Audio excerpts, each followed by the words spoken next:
So as Anya said, I'll be talking about implications of widowhood on well-being, and that topic somehow bridges my experience in labor market analysis with the involvement with the SHARE project for many years.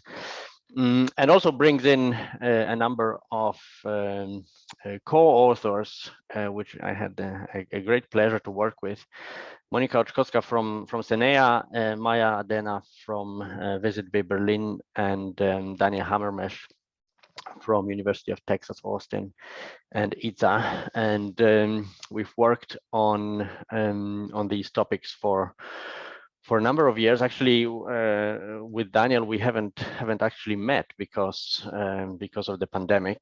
He's coming to Warsaw in June, and if you're around, please check the information. He will be giving a keynote lecture on the 28th of June at the VM conference and the C Squared workshop. And will be sharing his views on time use and from the perspective of an economist. So yes, it has been a great pleasure to work with Daniel and with the entire team. The work that we're doing on this with Monika has been financed by the National Science Center, and the support of NCN is of course acknowledged and highly appreciated. What I thought I would do, rather than just presenting results of a single paper, was that I would try to set this analysis that we've covered in a broader context, somehow draw on the methodologies and talk about empirical work and the challenges related to empirical work in the context of widowhood.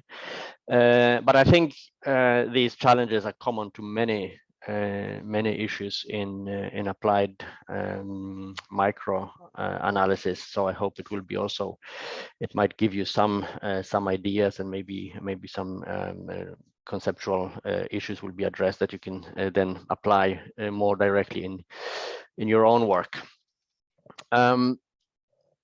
So to give you some context,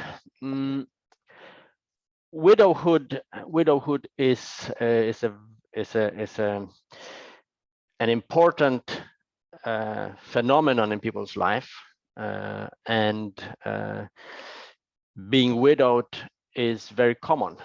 You know, if we live long enough in our partnerships, then half of us will become widows or widowers, basically. And so it is that if we look at older women in developed countries, those aged 70 plus, half of those women are already widows, and widowhood affects women more, is more common among widows, which is partly related to the differentials in longevity, and partly to a difference in age between men and women. Women are usually younger, and therefore, as a result of those two issues, are more likely to become widows, and are more likely to be widowed for longer. Just to give you a number for the scale of the challenge, in the US in the regular year, and we haven't had a regular year for a while now, about 700,000 women become widows. And with population aging, widowhood is becoming more common. For example, if we look at married men aged 70 plus in Europe, the number of those men dying has grown very quickly in the past decade or so in basically all European countries. Widowhood, of course, is also an important challenge if we are thinking of the last few years and the consequences of the COVID pandemic. We've had many premature deaths implying that widowhood has probably become more common, and those who became widows or widowers are likely to stay widowers for longer. So it is an important problem to understand and to think of this group of the population and to examine and think of their well-being. There is, of course, extensive literature which focuses on widowhood and also on implications and consequences of widowhood in many dimensions. But actually, in economics, there has been very little interest so far in this problem. Not that economists should address and analyze every problem. I wouldn't push it that far, but I think that there is a certain benefit from an interdisciplinary or multidisciplinary approach to various phenomena and various problems. And I think maybe an approach from the background of economic research and with economic methodologies can actually add something to the understanding of this problem. We've also noticed that in the literature, the studies are quite patchy. So limited outcomes are analyzed, usually on small samples. And there's very little attempt to identify moderators which can affect or which can explain reduced health and well-being in widowhood.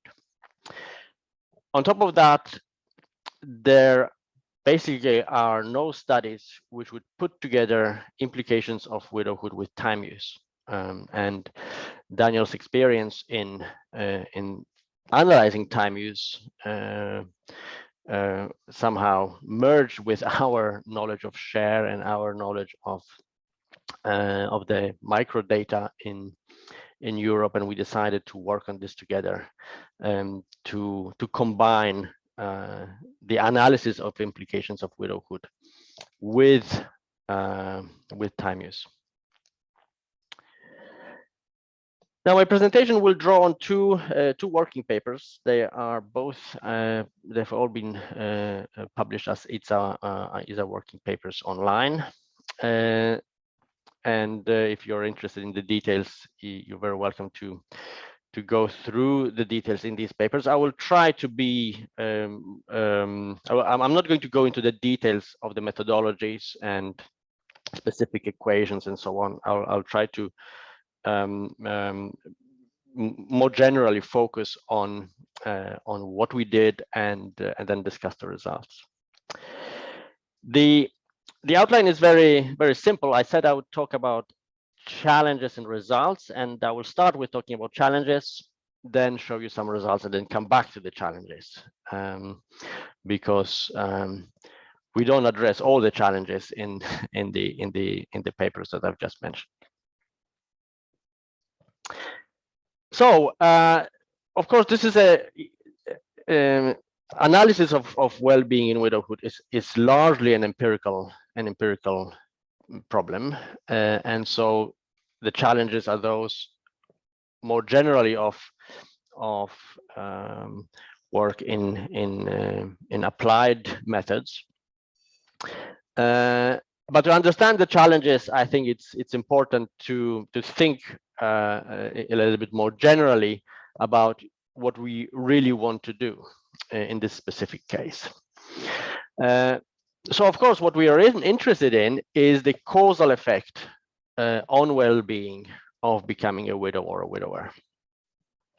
Moreover, we are not only interested in understanding what happens immediately after becoming widowed, but also in the evolution of this effect over time, to understand if there is, not only how deep the effect is, but also if there is a recovery, and if so, how rapid this recovery is.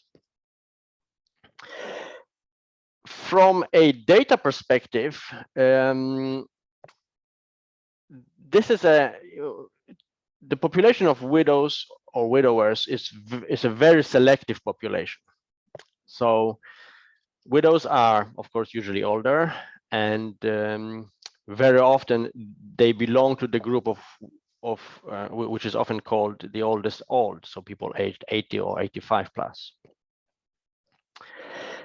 If we are interested in understanding what happens in widowhood, we, of course, would really like to have information over time. So, so to understand what's happening at and after widowhood, we need to see what what conditions people live in and what happens both before and after widowhood, to in a way look at widowhood as a sort of treatment. Then, if we want to understand the evolution of well-being over a longer horizon, then the data needs to cover this horizon. So we would need to have data over a relatively long time. Of course, if we want to look at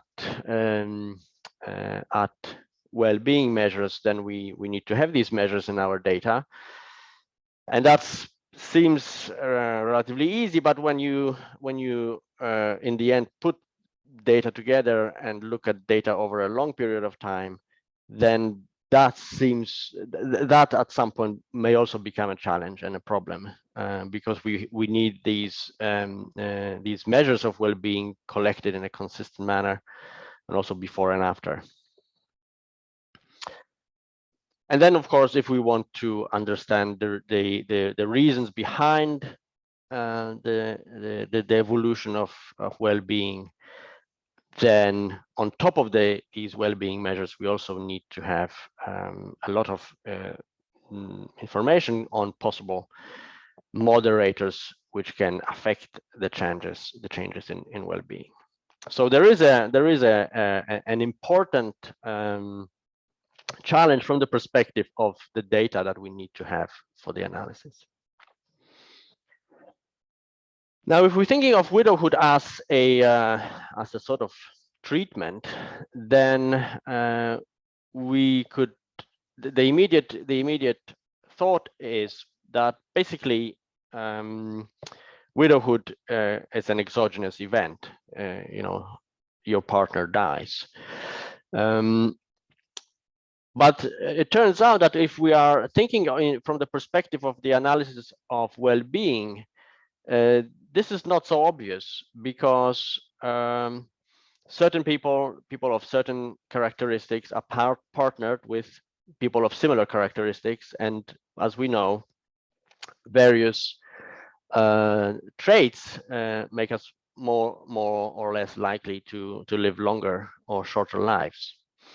So that's the first thing. The second thing is that, as you will see in the results later, that well-being or changes in well-being actually may be noticeable already before widowhood. And so this exogeneity of widowhood from the perspective of well-being is not such an obvious assumption we can make. So if we're thinking of widowhood from the perspective of identification of the effect, that means that we need to compare the group of widows to a very well specified reference group, some sort of control group. So that's the first challenge from the perspective, looking at the problem from the perspective of the nature of widowhood. The second thing, which I will return to at the end of the presentation, is that widowhood might actually have an effect on sample selection. And well, if it does, then that would have in its effect, or potentially could have an effect on the results and the interpretation. Finally, from the sort of practical point of view, from the perspective of someone who has been involved for a long time in data collection, widowhood is analyzing widowhood is a challenge, because when planning a sample or planning a survey, it's very difficult to think of a sample where widowhood will be very common, unless we specify, you know, a large sample of, let's say, 80 plus people who are still living with partners, and that's very rare. Which means that if we you know, we need to wait essentially for people to die in the data, which means that we need a large data set over a long period of time, and then, you know, be patient in some sense to collect the data on the couples for some time, and then on the surviving partners after one of them dies. So there's a lot of, you know, from a data point of view, there is a lot of challenges. Now, what do we do to address these? We are using Share. Anya mentioned that at the beginning, and perhaps some of you have used it or have seen papers based on Share, the Survey of Health, Aging, and Retirement in Europe. We use data from all the available waves, 1 to 7. So that's 2004, 2017, 19 countries. Share collects data on individuals aged 50 plus. And from all those countries and all these waves, we collect a sample of about 3,000 women. We focus on widows, on female surviving partners. Now, the condition we set, and that relates to what I've mentioned earlier, is that we need to observe these women at least twice. So we need to observe them at least once before and at least once after their partner dies. And we have about 3,000 of such women. On the basis of this sample, we then develop a comprehensive approach to examine the dynamics, and we look at women's well-being before and after they become a widow, and that's facilitated given the longitudinal nature of Share. We then complement this analysis by cross-sectional data on time use, and we collected data from Poland, France, UK, and the US, 4 countries where all the necessary information that we need for what we wanted to do is available. We tested different other countries, but only these 4 have the necessary data. These are cross-sectional data. The samples are relatively small, with the exception of Poland, and they don't have all the extensive conditioning sets of variables and outcomes that we have in Share. But we have, I think, enough to make it interesting. And that allows us the time use data allows us to look at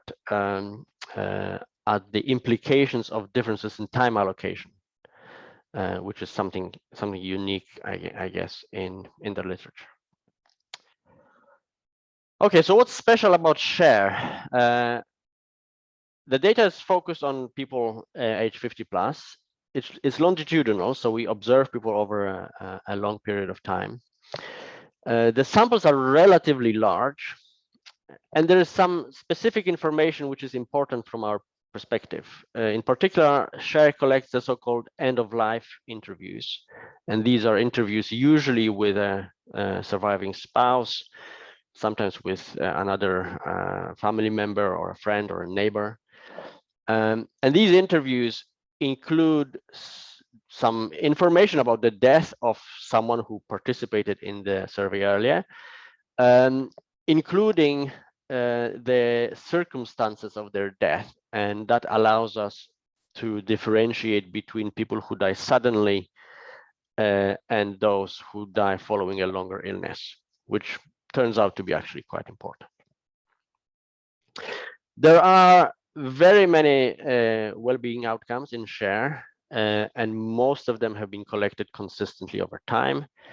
And there's a lot of conditioning variables which we can use. These include life histories, so data on childhood conditions and the entire life history up to the point when people begin to participate in the survey. On top of that, there are also special modules which are collected less frequently, and we use one of those. This is the so-called social network module, which contains a lot of information about closeness to people around respondents, not only family, but also friends, neighbors. And this information we thought would be very important to understand the conditions of those who become widows over time. So just to show you how challenging the analysis can be, this is a snapshot of the data. These colorful points represent different waves of the survey. The different colors are different waves. Point 0, so the red line, is the time of death of the partner, and these lines represent, in a way, life histories or participation histories of the widows in our sample, of 50 widows in our sample. And as you can see, some of them became widows just before the last interview, just before the interview in wave 7. Some of them became widowed very early on after they just started participating in the survey and then continued. And the widowhood happened to these women at very different points from the perspective of survey participation. So this relates to one of the challenges I mentioned, that it's very difficult to plan a survey from the perspective of looking at widowhood, and the life pattern, so to speak, determines or somehow puts constraints on the sample we can use and the data we can analyze. This is another way of looking at it. That's participation in all waves divided between 3 subsets of the data, conditioning on how how long how much time there was between the first and the last interview in which people participated, into 3 groups: 2 years, between 2 and 5 years, and more than 5 years. And you can see that, and again, this is relative to the time when these women become widows, when their partners die. And the interesting thing here is that basically death, from the perspective of survey participation, death of partners happens pretty much randomly, with the exception of point 0 or month 0. And that's just a reflection of the fact that people are not so so willing to, or they don't have time, or they're not so willing to bother with a survey at the time, which is of course very tragic to them.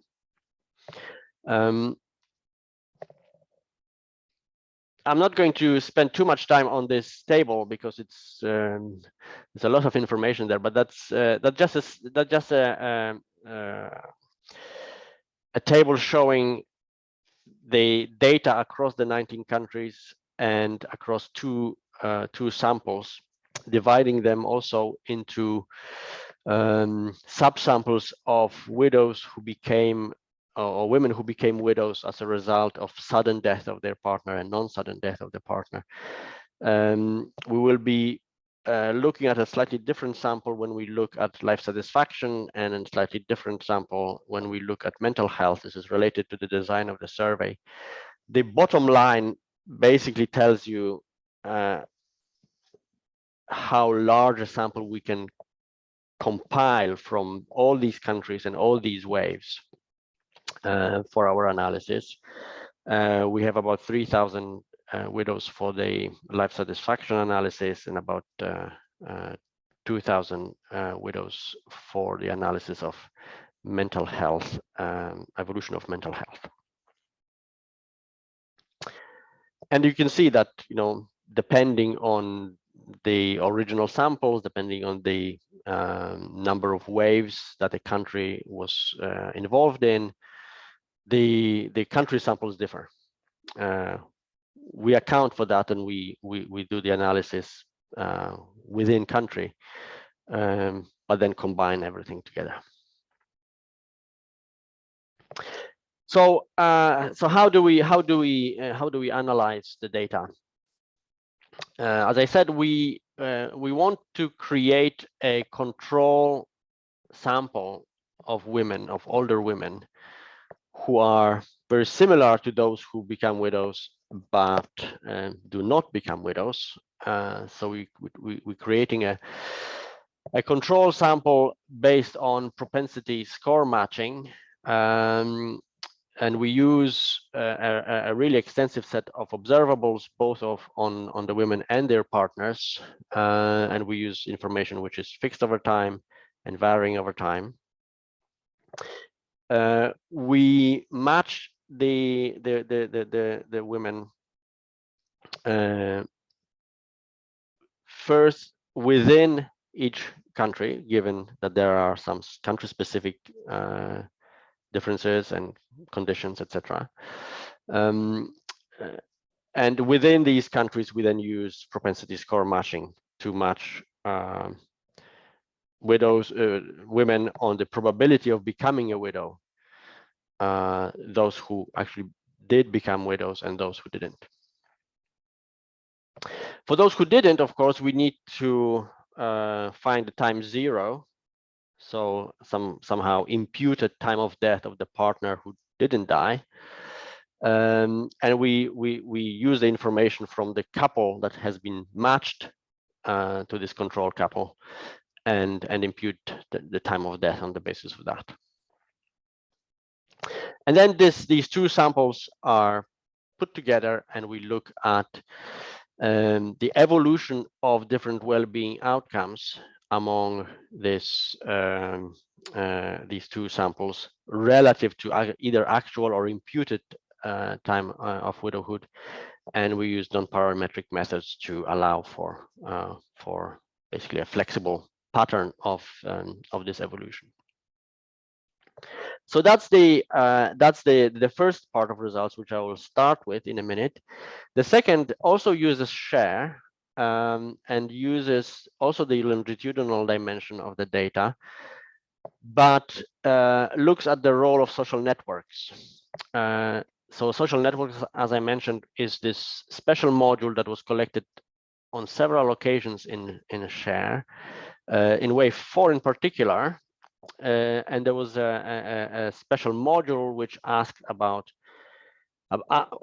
respondents about the people who they felt close to, and on the basis of that built a sort of social network of those respondents. And we take this information two ways further and look at the role of this social network in potentially moderating the effect of widowhood among those who, between wave 4 and wave 6, actually became widows. So we try to understand the role of pre-widowhood characteristics on the effect of widowhood later on in time. Okay, so let me turn to some results. I will first show the evolution of some outcomes related to mental health. In particular, SHARE collects data on the so-called Euro-D scale. It's a special scale that is designed for older people and has been shown to capture depression and the overall mental health of older individuals quite well. It is composed of 12 items, and we looked specifically at some of these items and at the total of this scale as well. So first, there are two questions from the scale, and the respondents have been asked if in the last month they cried at all, or they felt that they would rather be dead. And the results I will show on the next few slides take the form of these two charts. Basically, we set everything relative to time 0. That's the actual or imputed time of death of partner, and we look at the evolution of the different measures up to 5 years before the death of partner and 5 years after the death of partner. In this case, we divide the sample of widows into those whose partners died suddenly, so either as a result of accident or an illness that lasted less than a month, and non-suddenly when the illness lasted for more than a month. And we compare it to the control sample, which is the black dotted line. And you can see the 95% confidence intervals in the picture as well. Looking at the probability of declaring that an individual cried in the last month, you can see a very sharp jump. A somewhat gradual recovery, a recovery that well is never complete up to up to year 5. And as you can see, it changes very slowly. Interestingly, if we look at the probability of crying among non-sudden widows, i.e. those whose partners suffered longer illness before they died, you can see that the sort of widowhood effect, or the worse mental health along this dimension, begins to happen and begins to be noticeable already about 2 years. 2 years before the woman is actually widowed. A similar pattern with slightly higher confidence intervals for suicidal thoughts. And if we look at the overall scale, so on the left-hand side we have the total scale from 0 to 12 is the number of depressive symptoms, and on the right-hand side we have the probability of having 4 or more symptoms, or declaring 4 or more symptoms. You can see here also divided into sudden and non-sudden widowhood. You can see a very similar pattern. There is a very high jump in the likelihood of depression right after widowhood, and then a slow recovery. We could see that the outcomes look similar from about year 3, but that means that the recovery is actually quite long if we think of the entire period of 3 years. We then looked at life satisfaction a general measure of well-being. People are asked how satisfied generally they have been with their life, and they can respond on a scale from 0 to 10. So here a drop reflects worse standard of living or worse well-being. And again, the pattern is clear. There's a very strong drop on widowhood and a slow recovery later on. Again, an important distinction between widows whose partners died suddenly and not suddenly. We looked at these for several subgroups of respondents. Here, the sample is divided into both the control and the widowed sample are divided by education, low and high. A similar pattern, although you can see that those with lower education, the drop in well-being or life satisfaction in this case is larger, and the recovery is slower. An important issue here is also that you can see the scale of the effect of widowhood in terms of life satisfaction. You see that the averages are actually not so large, perhaps about 0.2 points on this scale, or 0.5 points on the 0 to 10 scale. So you could say, well, that's actually not so much. But as you can see, the drop on widowhood is very similar to the difference in life satisfaction between high and low education, which, you know, given everything that high and low education carries with it, the 0.2 or 0.3 point on the scale of life satisfaction seems actually quite large. We looked also at life satisfaction by residence among those in small towns and rural areas versus those in larger towns or cities. Something interesting here is the fact that those living in larger cities seem to recover from widowhood faster, and also a distinction in the path of well-being related to widowhood by family status. Here we have the widows who have a child who lives close by and a child who doesn't, or no children, or children who don't live close by. Again, the drop is basically the same among the two groups, but the recovery path is different. And interestingly, those without a child living close recover sooner, but also the recoveries. If you think of it in terms of the number of years that follow, 3-4 years is a long time. So this picture actually motivated us to look in a little bit more closely into the role of the social network, and that's why we did the exercise I mentioned earlier. And here's just a summary of what we did and the summary of results. So what we did was we looked at well-being or life satisfaction in wave, actually life satisfaction and loneliness in wave 6, conditional on characteristics in wave 4, so 4 years earlier, and conditional on becoming a widow or not becoming a widow. So some of these individuals, some of these women, about 3,000, some of those who were interviewed in wave 4 and had partners then became widows 4 years later. And we looked at the effect of widowhood.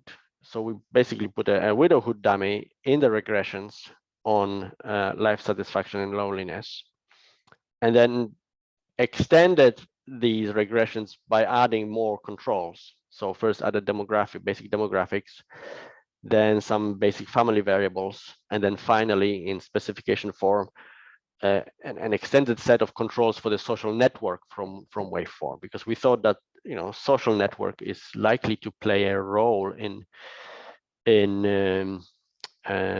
how strong the effect of widowhood is.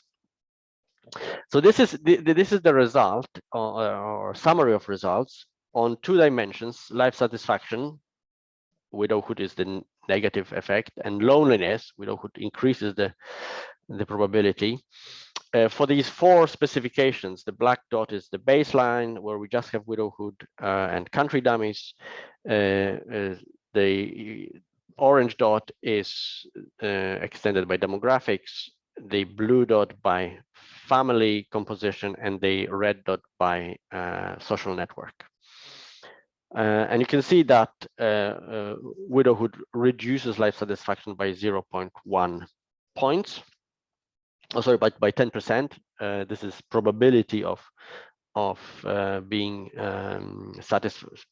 declaring life satisfaction with life on this 0.10 scale. So we dichotomize it into satisfied and non-satisfied, and also increases the probability of declaring that individuals are lonely.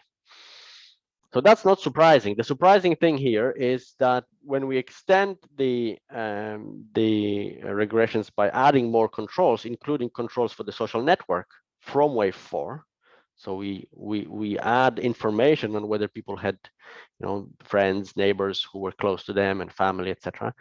Basically, nothing changes, and that was to us very surprising.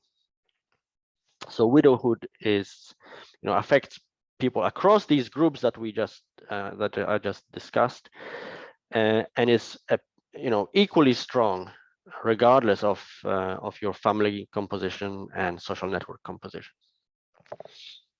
So the question is, what could explain this? If such an extensive set of potentially moderating factors have no effect, what could explain or what could help us understand what's happening in widowhood and why we observe this drop?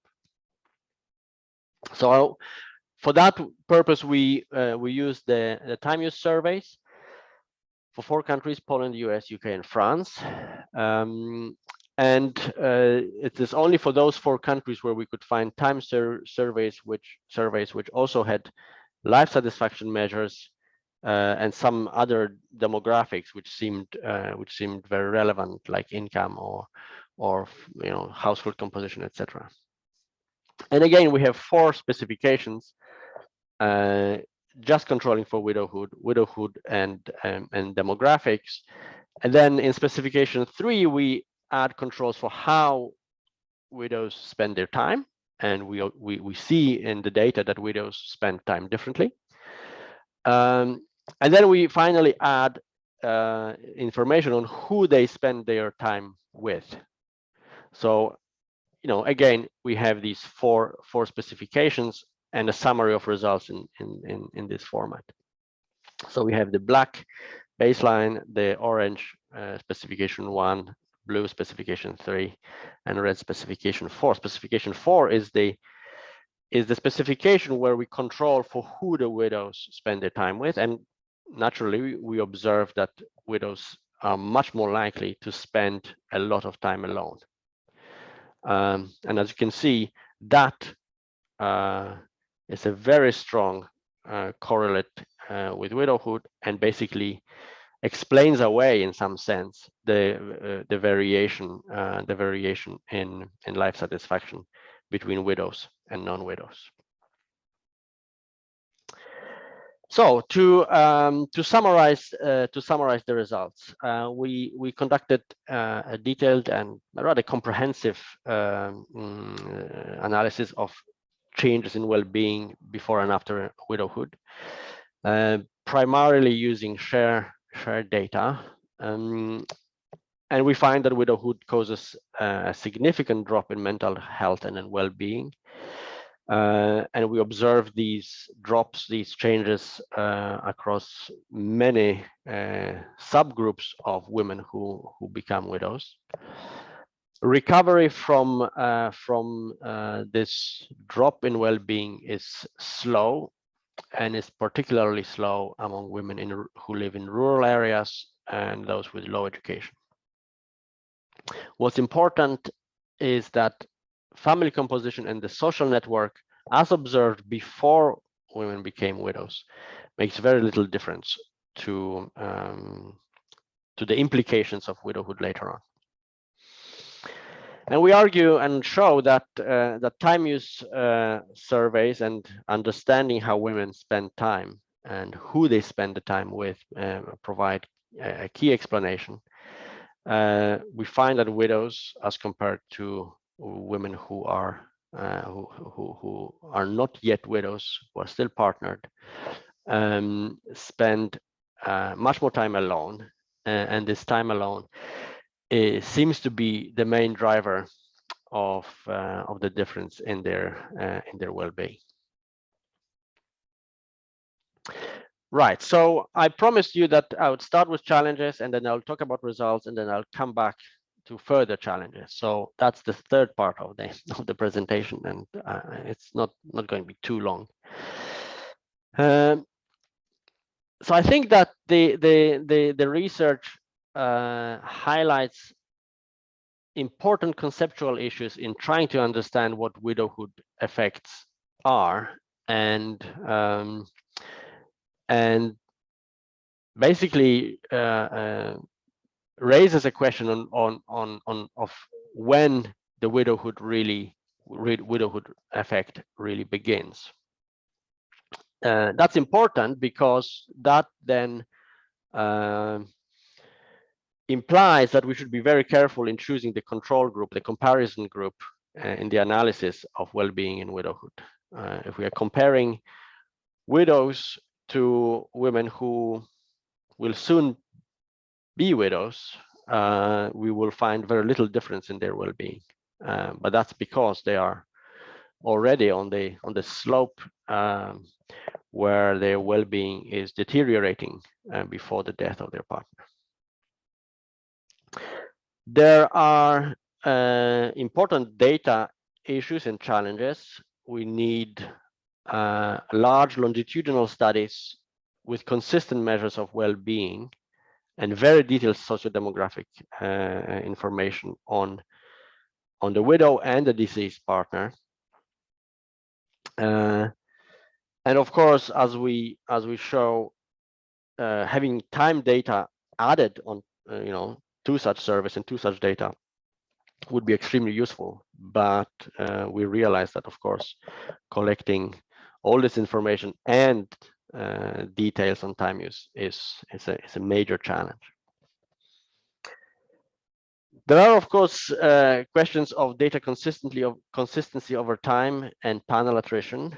That's a challenge for all panel surveys, and we need a panel survey and panel data to understand the evolution of well-being across the widowhood threshold.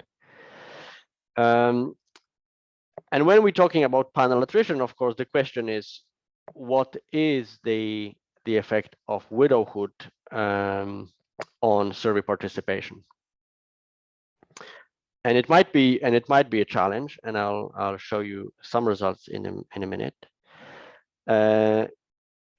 But we need to think of the implications of the fact that participation among widows might be less likely in all surveys, and in particular participation of widows in panel surveys following widowhood might also be affected by the death of their partners. So how could widowhood affect participation? Well, widowhood could actually cause poorer health. There is anecdotal but also academic evidence that widowhood could actually not only cause poorer health, but also cause poorer health to such an extent that it might cause an earlier death of the surviving partner. And also we saw a little bit in the data I showed earlier that participation immediately prior to and after the death of partner is also likely to be lower. What would that mean for the estimates I've just showed? Well, if the least likely participation is among those who are most affected by widowhood, so if widowhood causes poor health or death, then actually we will be more likely to observe those who are healthier and better off over time. So we will observe a much faster recovery from widowhood than in reality. In reality, this recovery would be slower. On the other hand, when participation is least likely right after partner's death, and that's presumably the time when the effects are felt most strongly, then we would find that the true drop in the level of well-being caused by widowhood immediately after widowhood is larger, and then potentially the recovery from that drop steeper. So we started looking at this more closely. It's actually a very challenging problem. So we continue working on this, and I hope to have some results on this soon. If you know, basically we want to see to what extent widowhood affects participation in share. Now, for this, we still need to have 2 points of information for each respondent, so that already somehow limits the sample which we can focus on. But that's because we simply need to match the widowed partners to non-widowed partners. Once we accept this constraint, we then look at the likelihood of participation at different points, including waves far away from the partner's death and closer to partner's death. And then we define non-participation in the following way.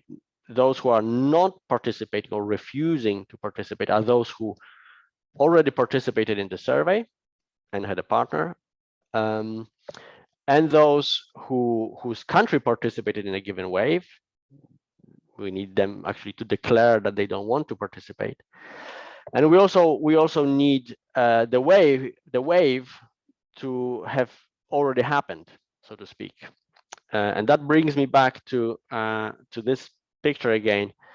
You know, for some individuals whose partners died immediately before, let's say, the last wave of the survey, we cannot observe their participation 2 waves or 3 waves later. So we cannot say anything about their participation. So this complex interplay between participation and the time of death actually makes things quite challenging. So that with these definitions, we then look at participation among widows and controls, non-widows. We in this picture, in the orange colors, you see the sample or the individuals who are in a given wave relative to the death of their partner, imputed or actual. So in orange, we have those who are in the sample and participated.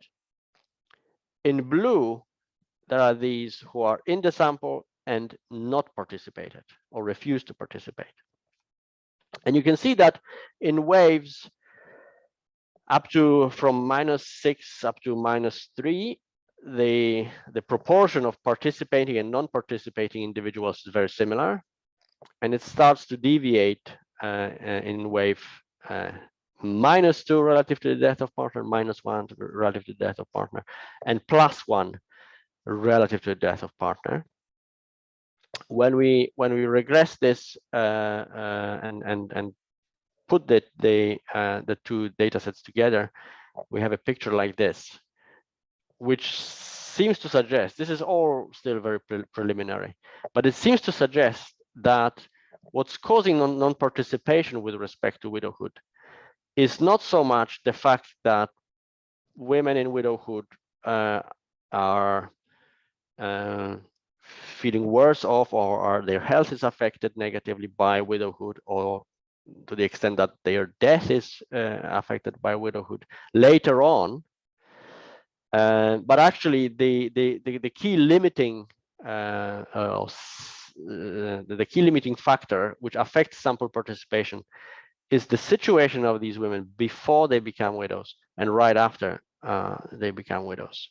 So this is these are the key waves, these are the key points in time where we need to focus on if we want to correct for sample selection in this case.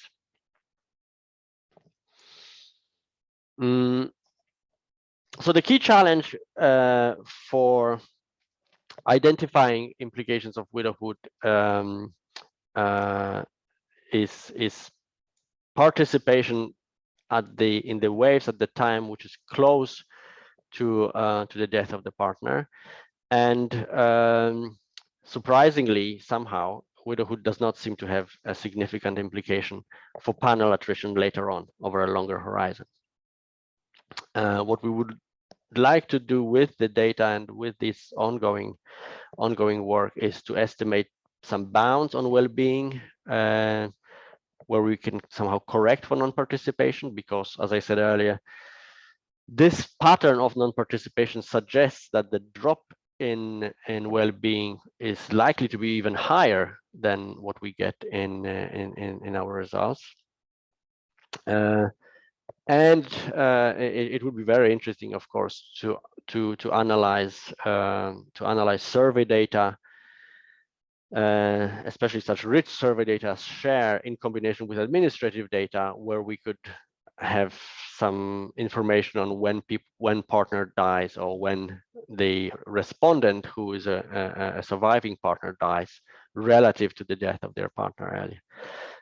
So these are the remaining challenges for our work, but of course there are many others.